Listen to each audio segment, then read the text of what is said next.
EV9 national news కు స్వాగతం. ముందుగా హెడ్లైన్స్. వక్ఫ్ బిల్లుపై కేంద్రం సంచలన వ్యాఖ్యలు. ఏమందంటే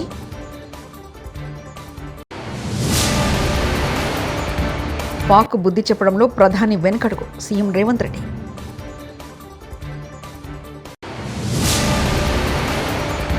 బీజేపీ కాంగ్రెస్ కలిసి కాళేశ్వరం ప్రాజెక్టును విఫల ప్రయత్నంగా చిత్రీకరించే కుట్ర చేస్తున్నారు కేటీఆర్.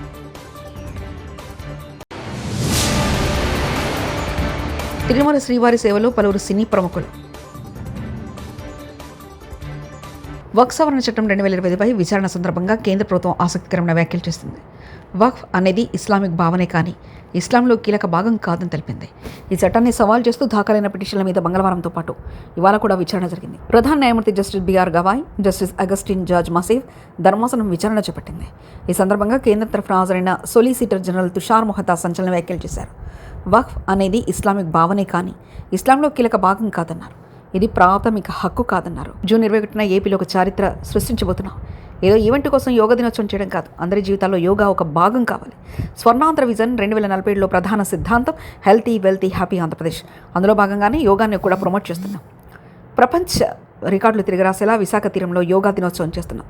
ముఖ్యమంత్రి నారా చంద్రబాబు నాయుడు మీడియా సమావేశంలో ఉండవల్లిని నిర్వహించారు. నేషనల్ ఈవెంట్ కింద ఒక రోజు ప్రత్యేకంగా కేటాయించి ఈ రోజు ఈ కార్యక్రమాన్ని చేసే పరిస్థితికి వచ్చారు. ప్రతి సంవత్సరం ఈ యోగా 7 నుంచి 8 గంటలు ఫిక్స్డ్ టైంలో ప్రపంచంలో అన్ని దేశాల్లో, భారతదేశంలో అన్ని ప్రాంతాల్లో జరుపుకునే కార్యక్రమం.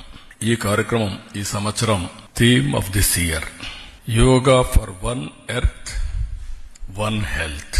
ఇది చాలా మనందరికి కూడా ప్రతి ఒక్క వ్యక్తికి సంబంధించిన విషయం.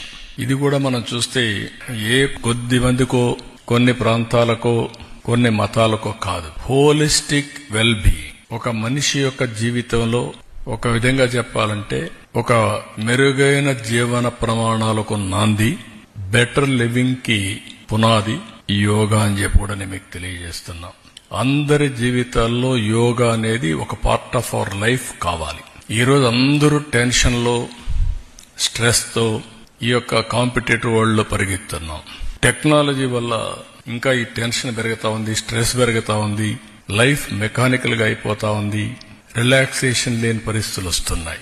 అన్ని ఉన్నా కూడా ఎక్కడో లోటు, ఆ లోటే ఈ స్ట్రెస్. అందుకనే ఈరోజు వీటికన్నిటికీ పరిష్కార మార్గం హీలింగ్ ఫ్యాక్టర్ యోగా. దీన్ని ఒక పెద్ద ఎత్తున చేయాలనే ఉద్దేశంతో ఒక రోజేదో సింబాలిక్ గా చేయడం, లేకుంటే ఫోటోల కోసం చేయడం, ఈవెంట్ కోసం చేయడం కాదు. ఇది ప్రతి ఒక్కరిలో ప్రగాఢమైనటువంటి మార్పు తీసుకొచ్చే విధంగా, వాళ్ళ జీవన శైలిలో భాగంగా ఉండేట్టుగా, అంటే it is a part of their life. దీన్ని మనం ముందుకు తీసుకుపోవాల్సిన అవసరం ఉంది. ఆంధ్రప్రదేశ్లోని ఏజెన్సీ ఏరియాలో ఏనుగుల వల్ల పలు సమస్యలు ఉత్పన్నమవుతున్నాయని డిప్యూటీ సీఎం పవన్ కళ్యాణ్ వెల్లడించారు. చిత్తూరు జిల్లాలోని పలు ప్రాంతాలతో పాటు శ్రీకాకుళం, సాలూరు ప్రాంతాల్లో ఈ సమస్య అధికంగా ఉందన్నారు. అటవీ భూమిని ఆక్రమించడం వల్లే ఏనుగుల జనావాసాల్లోకి వస్తున్నాయో లేక ఏం జరుగుతుందో తెలియడం లేదన్నారు. కానీ తరహా సమస్యలు కర్ణాటక ప్రభుత్వం చాలా పకడ్బందీ ప్రణాళికలతో నిరోధిస్తుందని తెలిపారు.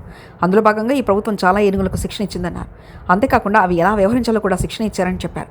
ఇక ఏనుగులు జనావాస ప్రాంతాల్లోకి రాకుండా వాటికి ప్రత్యేక మార్గం ద్వారా వెళ్లేలా ఏర్పాటు చేయాల్సిన అవసరం ఉందన్నారు. తద్వారా ఆ ప్రాంతంలోని రైతుల భద్రతతో పాటు సురక్షిత చర్యలు తీసుకుంటున్నట్లు అవుతుందన్నారు.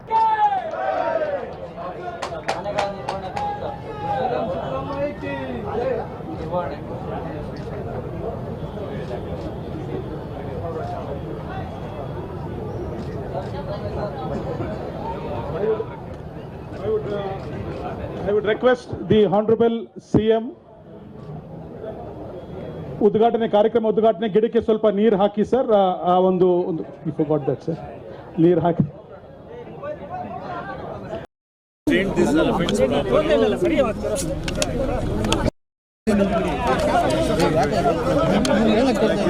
Last August, Andhra Pradesh is 30 years.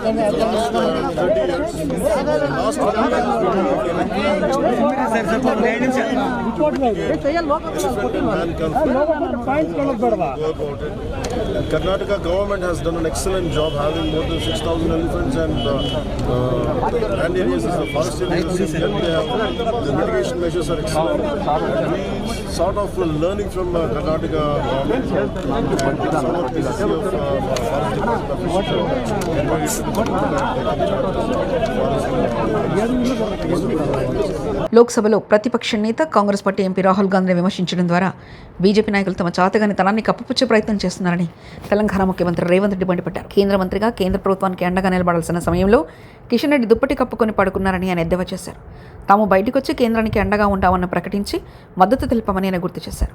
ఆనాడు కనీసం మమ్మల్ని అభినందించిన వ్యక్తి ఇవాళ రాహుల్ గాంధీ గారిని విమర్శిస్తున్నారంటూ కిషన్ రెడ్డిపై ఆగ్రహం వ్యక్తం.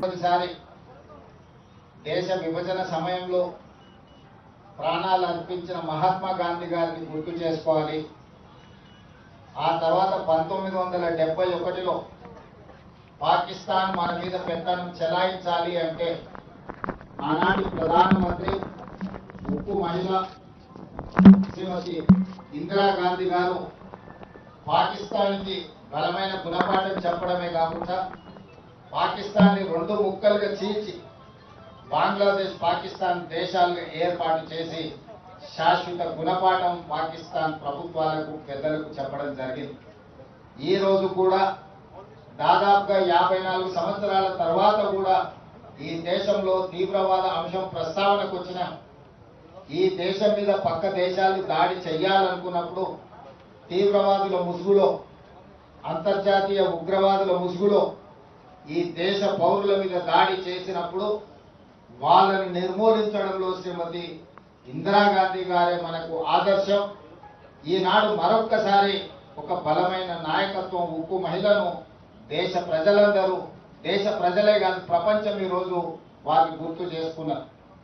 ఆనాడు పాకిస్తాన్ మీద యుద్ధం జరిగినప్పుడు అమెరికన్ ప్రెసిడెంట్ శ్రీమతి ఇందిరాగాంధీ గారికి అమెరికాలో సూచన చేసి మేము మధ్యవర్తిత్వం వహిస్తాము అని చెప్పి మీరు యుద్ధాన్ని ఆపాలి అని చెప్పినప్పుడు విస్పష్టంగా మీకు తెల్ల రంగున్నది కదా అని చెప్పి మా మీద పెత్తనం చెయ్యాలనుకుంటే భారతదేశం సహించదు.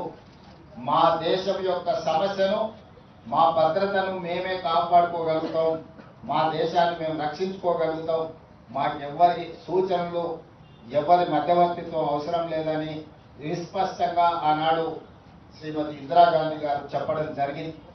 కానీ పహల్గాంలో జరిగిన సంఘటనలు మీరు చూసి మేమందరం అండగా నిలబడ్డాం కేంద్ర ప్రభుత్వానికి.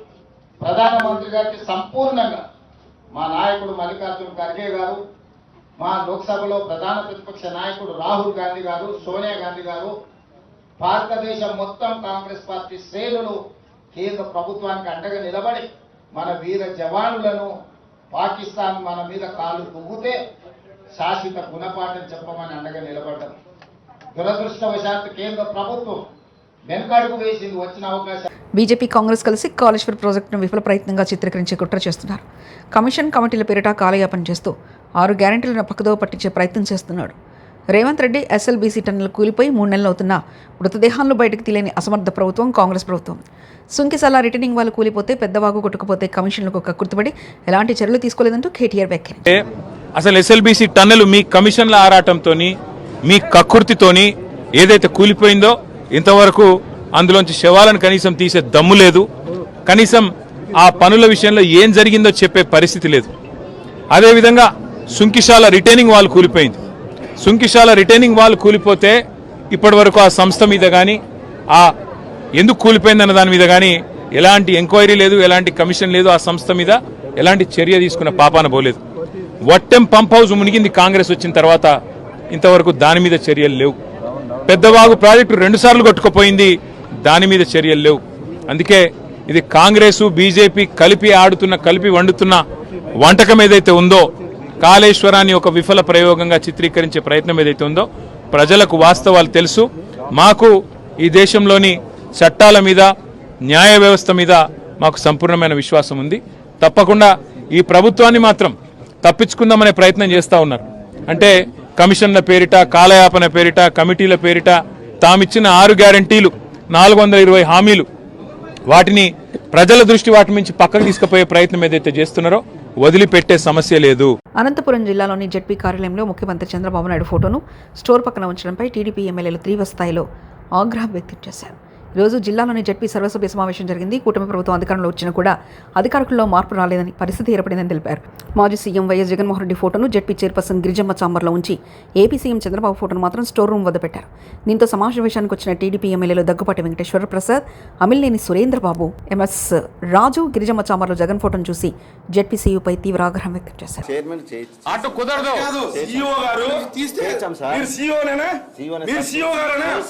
మాజీ ముఖ్యమంత్రి గారు పెట్టొచ్చా?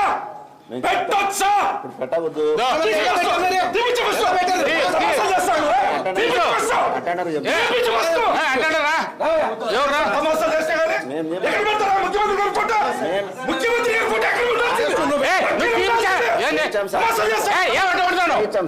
ఏంది మాట్లాడతాడు? ఎప్పుడు మీరు చూసుకోరా? చూసుకోరా? మొన్న కూడా చూసానండి. మేము జీవని చెప్పినాము ఆమెకు.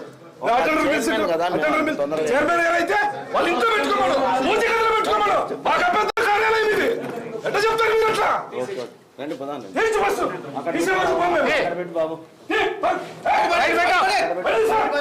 ఫోటో అక్కడ పెట్టు. ముఖ్యమంత్రి గారు ఎదురుకు పెట్టాలి. నీ ఉద్యోగం జాగ్రత్త. ముఖ్యమంత్రి మేము పట్టించుకోలేదు సార్. ఆమె చైర్మన్ చాంబరు ప్రభుత్వ కార్యాలయం ఇది. ప్రభుత్వ కార్యాలయం పెట్టండి. అక్కడ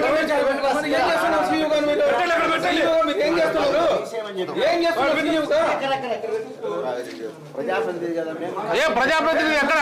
ఆఫీస్ లో మా ఎమ్మెల్యే మా ఫోటో పెట్టుకోండి. ఎట్లాంటప్పుడు ఆఫీస్ లో పెట్టుకోండి, వాళ్ళ ఇంట్లో పెట్టుకోండి, వాళ్ళ పూజ గదిలో పెట్టుకోండి. మాకు అభ్యంతరం లేదు. ఇది ప్రభుత్వ కార్యాలయం, వైసీపీ పార్టీ ఆఫీస్ కాదు. ఎట్లా చెప్తారు మీరు అట్లా? మేము పెట్టామని చెప్పాను సార్, తీసేమని చెప్పినాము. మరి చెప్పినామా ఒకసారి? సెక్రటరియట్ మీడియా పాయింట్ వద్ద జర్నలిస్టులతో ట్రాఫిక్ సీఐ భాస్కర్ దురుసు ప్రవర్తన. మీడియా పాయింట్ వద్ద వాహనాలు పార్కింగ్ చేస్తున్న జర్నలిస్టుల బైకులు తీసివేయాలని, తాను సెక్రటరియట్ వద్ద డ్యూటీలో ఉన్న ఆఫీసర్ అంటూ జర్నలిస్టులను వేధిస్తున్న సీఐ భాస్కర్. తమకి ఇదొకటే పార్కింగ్ స్థలం ఉందని చెప్తున్నా వినకుండా జర్నలిస్టులపై చేయి వేసి నెట్టివేసిన ట్రాఫిక్ సీఐ భాస్కర్. తిరుమల శ్రీవారిని పలువురు ప్రముఖులు దర్శించుకున్నారు. వీఐపీ ప్రారంభ విరామ దర్శన సమయంలో టాటా గ్రూప్స్ చైర్మన్ నటరాజ్ చంద్రశేఖర్, మాజీ మంత్రి రోజా, నటీనటులు రవలి, ఆది, అశ్విన్, సంగీత దర్శకులు తమన్ స్వామివారి సేవలో పాల్గొన్నారు. తిరుమల తిరుపతి దేవస్థాన అధికారులు వీరికి స్వాగతం పలికి దర్శన ఏర్పాట్లు చేశారు.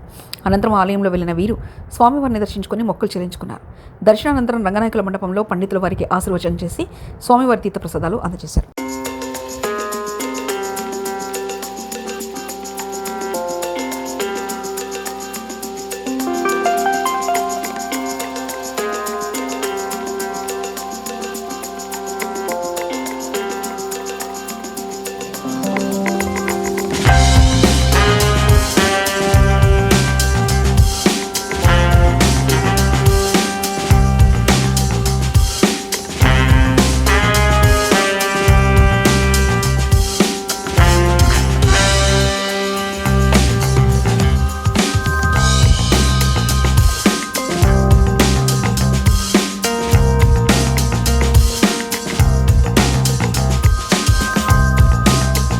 జయశంకర్ భూపాలపల్లి జిల్లాలో దక్షిణ త్రివేణి సంగమంగా పేరొందిన కాళేశ్వరంలో సరస్వతీ పుష్కరాలు ఘనంగా కొనసాగుతున్నాయి.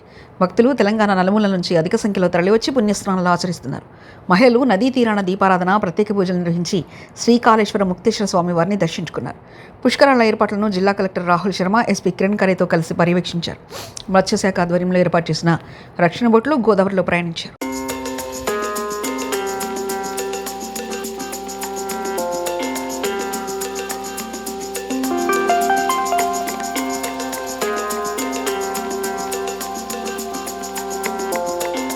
సోషల్ వెల్ఫేర్ హాస్టల్లో నేను 5వ తరగతి నుండి ఎంబీబీఎస్ వరకు చదివాను. అప్పుడు కూడా పురుగులన్నం నీళ్ళచారు ఉండేవి. కాంగ్రెస్ ఎంపీ మల్లు రవి. పప్పుచారు నీళ్ళలాగా ఉండేది.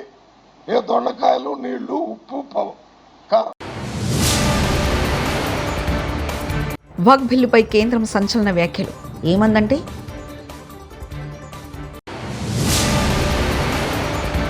పాక్ బుద్ధి చెప్పడంలో ప్రధాని వెనకడుగు, సీఎం రేవంత్ రెడ్డి.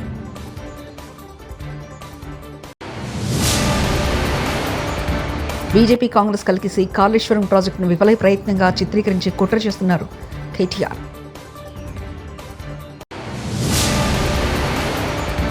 తిరుమల శ్రీవారి సేవలో పలువురు సినీ ప్రముఖులు. ఇవి బులెటిన్ విశేషాలు. చూస్తూనే ఉండండి EV9 నేషనల్ న్యూస్.